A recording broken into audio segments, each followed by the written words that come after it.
diabetes world. Yay! Boom, the excitement has started again. Today I want to discuss, what do I want to discuss? Over the past week or so, the temperatures in BC, or southern BC anyway, have gone through the roof. It's been 30 plus in some areas. So you know what? I thought it was time that we take a look and discuss summer tips. For you being a diabetic, but not only for you, it could also be for anyone or a lot of them. First of all, make sure you stay hydrated. You don't want to put any more stress on your body, and having a lack of water will just add stress to your body. So don't. It's a simple thing to say. Don't put excess stress on your body. Hey, wonderful. Drink water. Now, there are many different types of water bottles, and you're lucky to get most of them with a fairly big lid, and you can put ice in it, as much ice as you want. I usually got the cubes out of the freezer and would fill it up, and then add your water to it or whatever, and you can suck on it all day and it'll stay colder longer. Nothing's really worse than you being thirsty and having to drink water that's room temperature.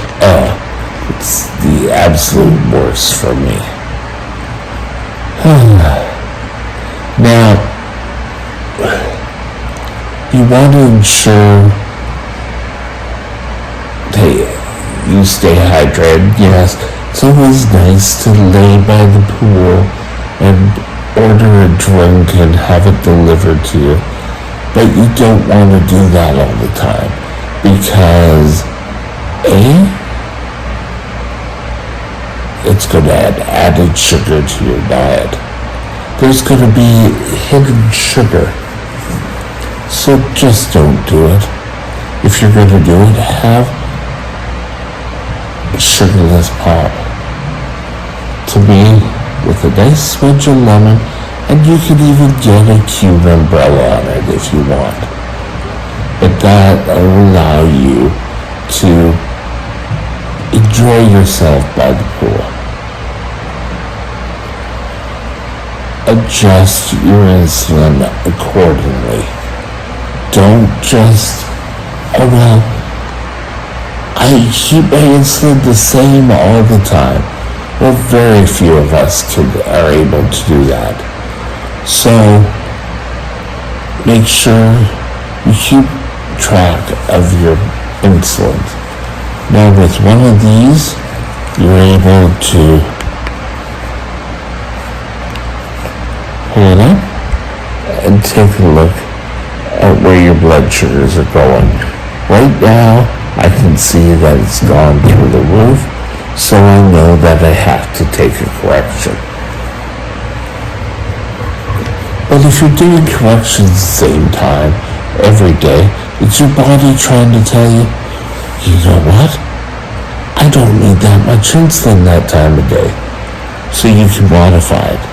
Make sure you follow doctor directions on how much or how quickly. Don't go berserk and, lower your insulin so that you virtually don't have any, and then wonder why your blood sugars are high all day. If you're going out of civilization, Make sure you have a cooler for your insulin. I've heard stories of people wrapping it in newspaper and keeping it in the shade. But you want to ensure that you're doing that. You want to ensure that you have enough supplies, whether it be for a day outing or a 2-week vacation. Make sure you have enough. First of all, lay out how much you need, and then cut that in half and add that half to what you already have. Especially if you're traveling to a country that you're not used to. Canada and the US are pretty good, especially now that all insulin is based on the U100 formulas. For years there was U40 or U60. Different countries would have different formulas for their insulin. So don't be caught off guard. When you're traveling, keep items with you that you're going to need. Things like insulin, a snack. Some countries may require you, to dispose of a snack before landing. But if you're staying in the same country, like if you're traveling across Canada, it shouldn't be an issue. Make sure you have your medication, syringes, any prep you need, pump supplies. Yes, there's so much to remember. Now, you want to ensure that you have your blood sugar treatments available. And that can be Dex tablets, it could be, I don't know, when you land, get a 6-pack of Coke or a 1-liter bottle of Coke and have that available to you. Don't just assume, oh well, I have money, I can just jump into a store. You don't know hours of operation. If you're staying in a hotel, which is pretty well a chain like a Sheraton, Hilton, Marriott, you can probably find items. But don't count on it. Be prepared. I've talked about this before, but if you're traveling, for me, I found I had to go away for 2.5 weeks to a training seminar, and found that with all the supplies that I needed, one carry-on bag wasn't going to be enough.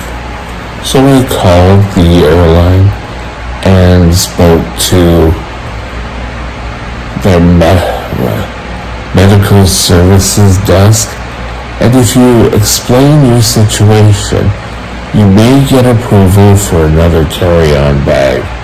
So we went on.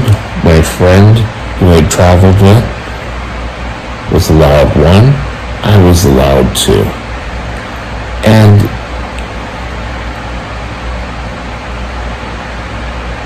it stops you from having to worry, oh my God, did I pack that into the carry-on luggage or into my own luggage? Oh God. You don't have to worry. Just be prepared. Make sure you have lists. Check everything off the list. Nothing's worse than getting up to a campground miles away from the nearest town and you don't have a vital supply, and don't necessarily expect that the town near to you will have everything you're going to need. If you're used to going on a pump and you find that the town doesn't have your pump supplies and you're going to have to go back to shots. Oh, it's going to be a pain in the butt. So keep well hydrated. Use sunscreen, at least over 50. You want to ensure you have enough supplies. You want to make sure you have enough low treatments. You can also ensure that you have enough food. You also could be in a country, an area where your medical isn't any good. So think about these things. Have a great day. We'll talk to you later. Bye.